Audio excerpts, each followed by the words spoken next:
శ్రీ మహావిష్ణువుకు అంకితం చేసిన 108 దివ్య దేశాలలో ఒకటి శ్రీవిల్లిపుత్తూరు.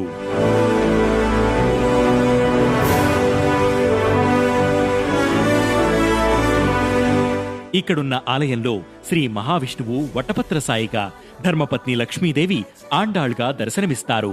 ప్రాచీన గ్రంథాల ప్రకారం శ్రీవిల్లిపుత్తూరును వరాహ క్షేత్రంగా పేర్కొంటారు.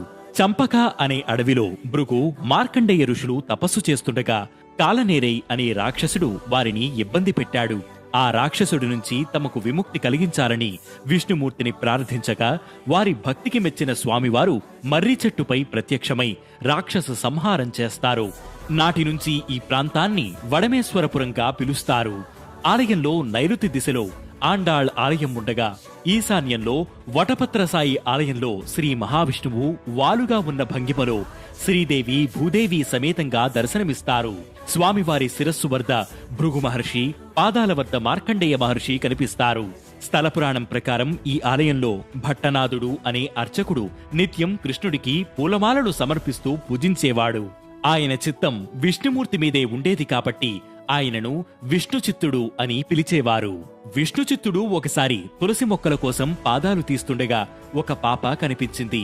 సాక్షాత్తు భగవంతుని ప్రసాదంగా భావించి ఆమెకు కోదై అంటే పూలమాల అన్న పేరు పెట్టి పెంచుకున్నాడు విష్ణుచిత్తుడు. ఆ పేరే క్రమంగా గోదాగా మారింది. గోదాదేవికి కూడా కృష్ణుడంటే చాలా ఇష్టం. యుక్త వయసు వచ్చేసరికి ఆ భక్తి కాస్త ప్రేమగా మారిపోయింది.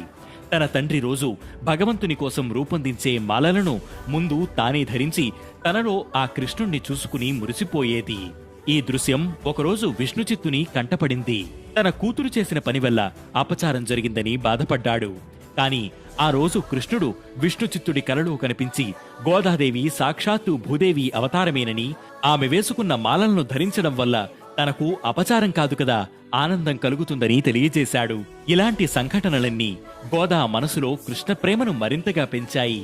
తనకు పెళ్లంటూ జరిగితే ఆయనతోనే జరగాలని అనుకుంది. అందుకోసం చాలా కఠినమైన నియమాలు పాటించి కాత్యాయిని వ్రతం చేసింది. తన భక్తిని వెల్లడించేందుకు 30 పాసురాలను పాడింది గోదా.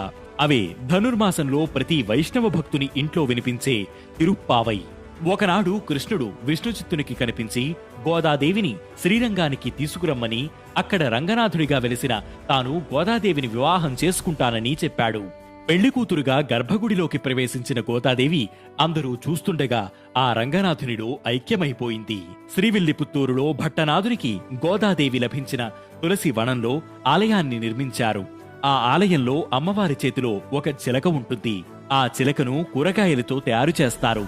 ఒక కుటుంబానికి చెందిన వారే ఆ చిలకను తయారు చేసి ఇస్తారు. ఏ రోజుకా రోజు చిలకను మార్చి వేలం వేస్తారు.